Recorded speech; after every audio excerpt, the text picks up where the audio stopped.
Hi, and thank y'all for coming tonight. So today I want to talk to y'all about the Second Amendment and how we can make it better to fit a more modern society. So if you take a look at this screenshot here from periscope.com, it shows the number of deaths that we faced here in America to gun violence in the year 2013. So we're looking at a little bit over 11,000 individuals who were killed by gun violence last year alone. And we're projected to bypass that number this year. And to me, that is unacceptable. We live in a country that prides itself on the security of its citizens. And we are not living up to that duty, that creed that we have made to ourselves as a nation. I love my country. I love living here. I love being a citizen, but I want to live in a country where I know that I'm safe. So the main points that I want to cover today are the understanding of the Second Amendment and what it truly means, what it's really trying to get at. I want to talk about some statistics on gun violence, and I want to move on to how we can do extended background checks, just minor changes to the laws that we currently have to help dramatically reduce some of that gun violence that we face here in America. So, the Second Amendment.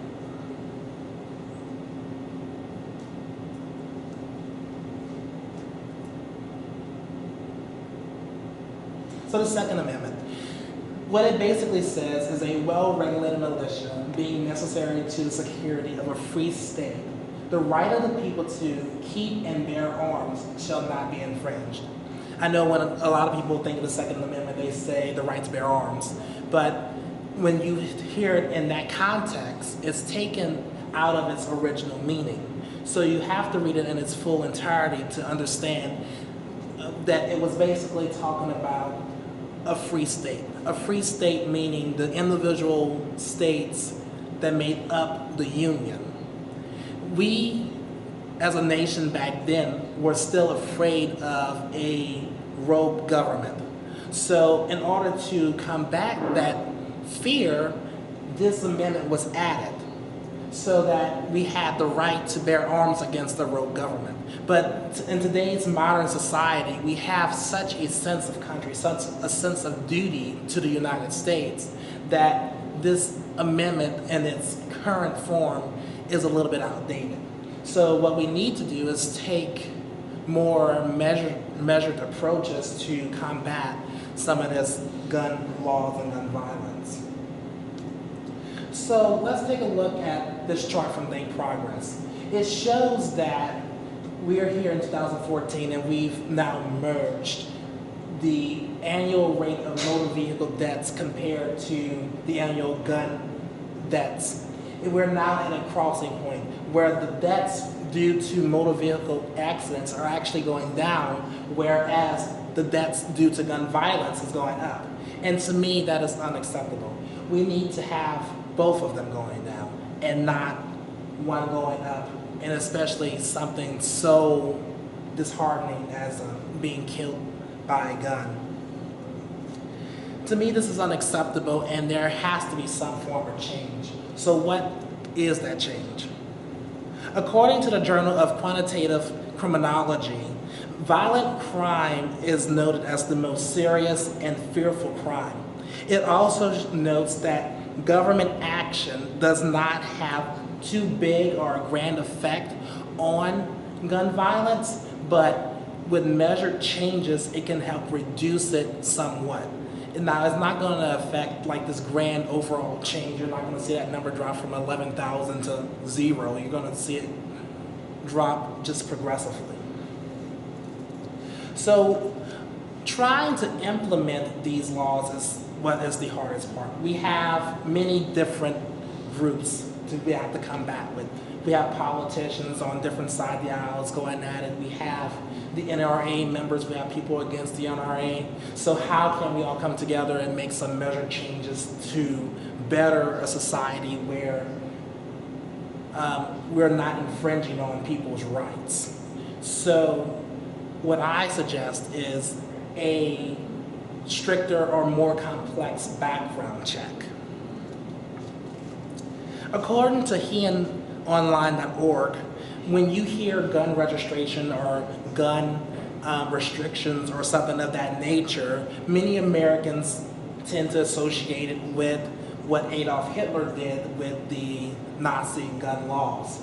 And that's a very big jump from what we're actually trying to say or trying to do.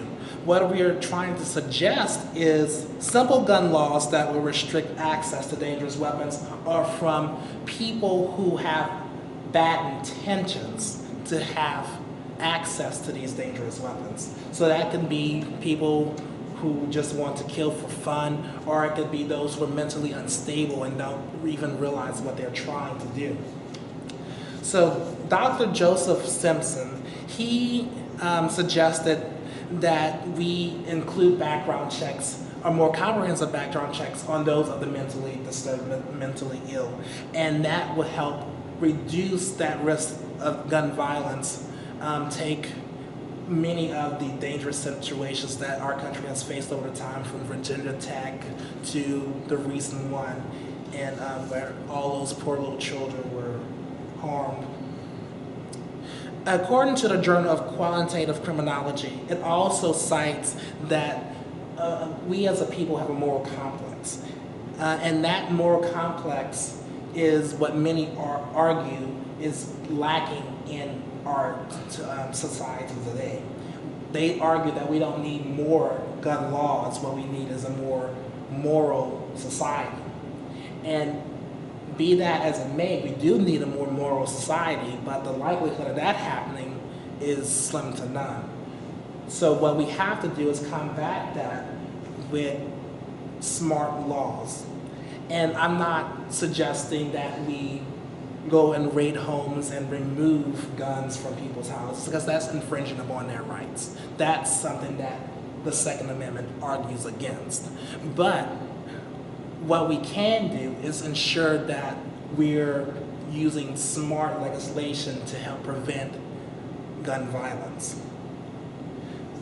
So with these simple implementations, we can reduce that gun violence. So I suggest that you all go out, talk to your congressman, write them a letter, that you picket, that you go to Washington if you can, and you push for smart laws that will help make our society a safer place to live.